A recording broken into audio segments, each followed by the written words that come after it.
Hello, I'm Jan Szrewiński and you're watching TVP World Talks, where every word matters. The Trump administration is about to take power at a crucial point in history, with many conflicts and tensions either playing out or lurking just around the corner. And with Trump's recent announcement that he would consider pulling out of NATO if European allies are not doing their part, the geopolitical debate is about to get even more heated than before. How will the new administration handle the rapid developments in the Middle East? And what's next for Ukraine's struggle for survival? Joining us now is Joshua Burgin, Program Coordinator at the Warsaw Security Forum. Hello and welcome to TVP World. Thanks for having me with you this evening. So first, let's get the NATO issue out of the way. Trump has confirmed it's not about any sort of deep-seated ideological isolationism. It is about money. Do you think this is actually good or bad news from a Central European perspective? Well, I think it's a question of fairness. NATO members since 2014 have, under Article 3, made agreements to fund their own defense. And those who fail to do so should not be able to basically take advantage of those who are. Poland, for instance, Romania, others are robustly funding their defense, meeting their obligations, their treaty obligations, and others are habitually not. And Trump's push has done more than anything else since 2016 to date to bring members of NATO current. Back at that time, it was in the teens, and now it's nearing 27 or thereabouts that are meeting their annual 2% spend obligations. So I don't think Trump is ideological at all. I think he's very practical, and I don't think for a second that he'll pull the United States out of NATO. So much as many people had said earlier on that it is heretical to discuss even the possibility of pulling out of NATO, do you think that this stance that Trump is presenting, ironically enough, could be the sort of reinvigorating stimulus that may actually force some countries that were not really doing their part to change their mind if they really do care about collective security? Well, simply, I, too, was concerned by the language at the start. I found some of Trump's language to be undisciplined. It wasn't clear what his objectives were. But in the long end, he was crazy like a fox. He was the strategic one.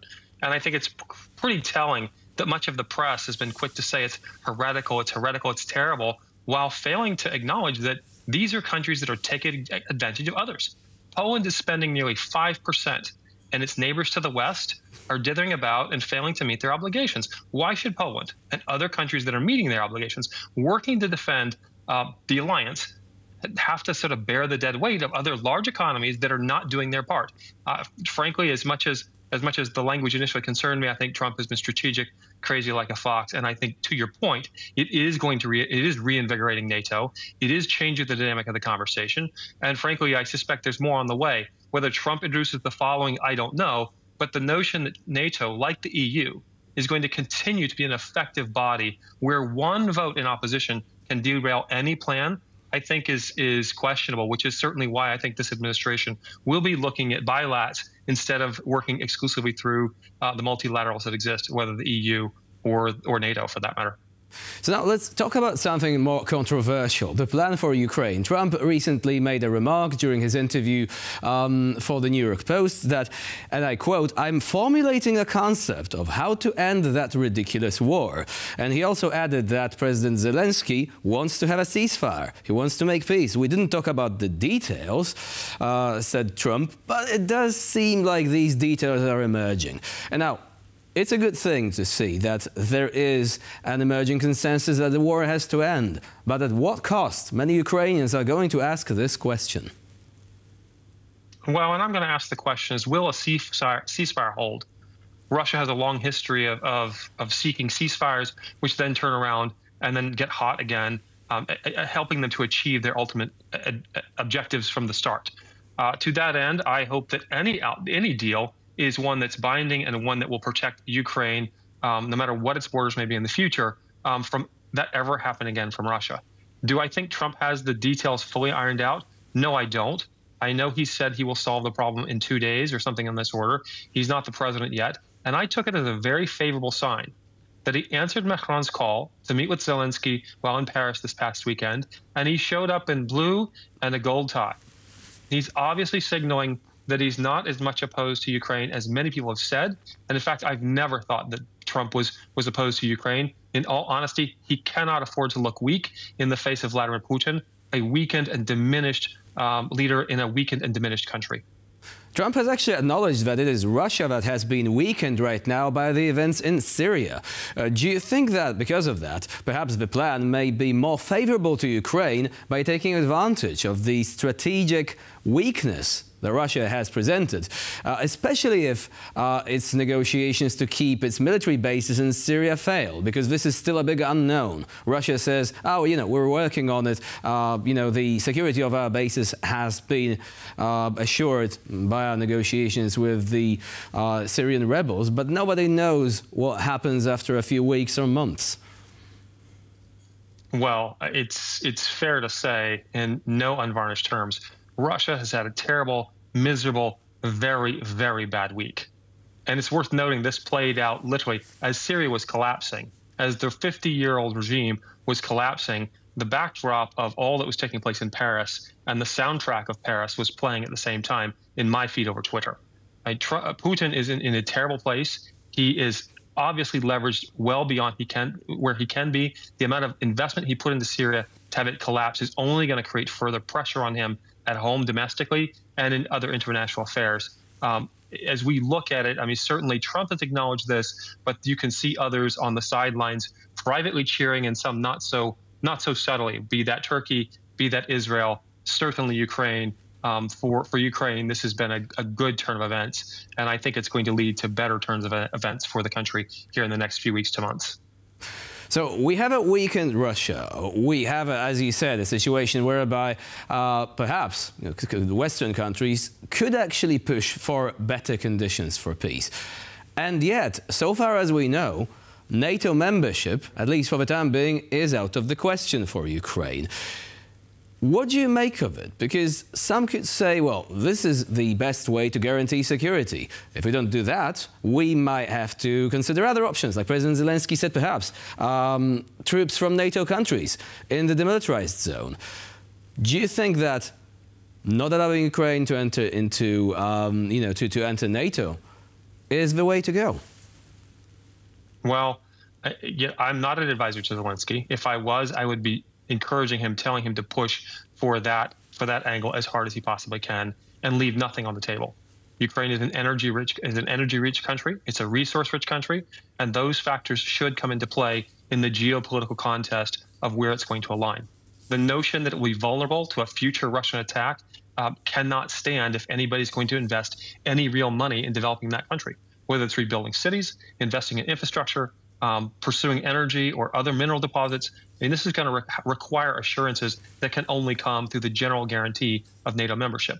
For anybody in the West to invest heavily in Ukraine without that assurance is risky, probably wasteful money, and it would be probably very difficult to ensure either from a legal insurance standpoint, but in terms of investor confidence.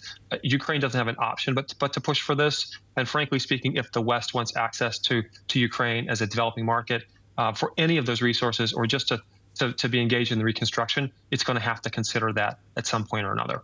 And wouldn't that also be a propaganda victory for Putin?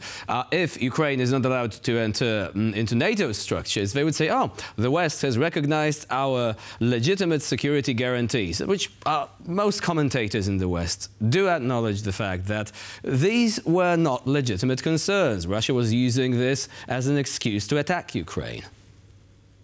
A complete pretext. And in my personal view, Ukraine is just too close to Russia culturally, geographically, and in some ways economically. And what Russians in Russia were seeing taking place in Ukraine, freedom, agency, the ability to build business, have some sort of responsive politic, was the greater threat to Russia than anything else. Not to mention the fact that it wanted to dominate the extractive resources, oil and energy along the Black Sea coast, mineral resources within the country.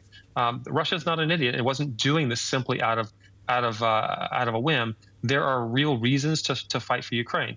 To your point, I absolutely agree that if the West ultimately forces Ukraine into some sort of a third-way status, it will allow Russia to declare a form of victory. And I suspect we will see Russia again pounding those cities in the future, no matter what happens, if it does not have the assurances of being a NATO member. So you've mentioned resources. Much of these resources actually located in the parts of Ukraine which are now under Russian occupation. That includes especially the Donbass region, the minerals, everything like this. You look at the map, much of that was actually left behind the lines. To what extent do you think the assurances that Ukraine, of course, does not have to completely relinquish these territories, but it will have to get back control diplomatically? Don't these words sound a bit hollow, especially given that the Ukrainian economy, during the period when these territories will be under Russian control, will not be able to take advantage of its own resources? Well, it's a legitimate question. And again, this is for the negotiators to work out. If I'm Vladimir Zelensky, I'm absolutely working every angle that I possibly have. He cannot glad-hand it himself. He needs to put teams in place, basically to represent his interests in all the countries that will be part of the negotiations. Clearly, Russia's not going to play ball, but the U.S. and some of the major powers in Western Europe, including Poland, for instance. I know there's a close ties between Zelensky and the administrations, past and present in Poland, but the notion that you maintain those ties in almost a superhuman sort of way, it cannot happen through Zelensky alone. There have to be interlocutors, trusted allies and assets. Again, the same goes for France, goes for the UK, Germany, and certainly the United States. This is a full court press and probably involves PR and communications beyond just sort of classic government relations and lobbying. To date, I have often been a critic of Ukraine for not effectively working beyond sort of the headlines in terms of its outreach, but the notion of thank you tours of Ukrainian diaspora scattered across Western Europe and the United States in places where weapons are being manufactured, donated from, etc. Everything can't take place in Washington or Brussels, but Middle America and Middle Europe need to be recognized for their contributions to the war in Ukraine as well, and what they stand to lose if Ukraine gets handed back to Russia. Joshua Burgin was our guest today here on TVP World. Thank you very much for joining us and for sharing your insight. Always a pleasure to join you guys. Thanks for having me. And I'm Jan You're watching TVP World. Please stay with us for more latest news and updates.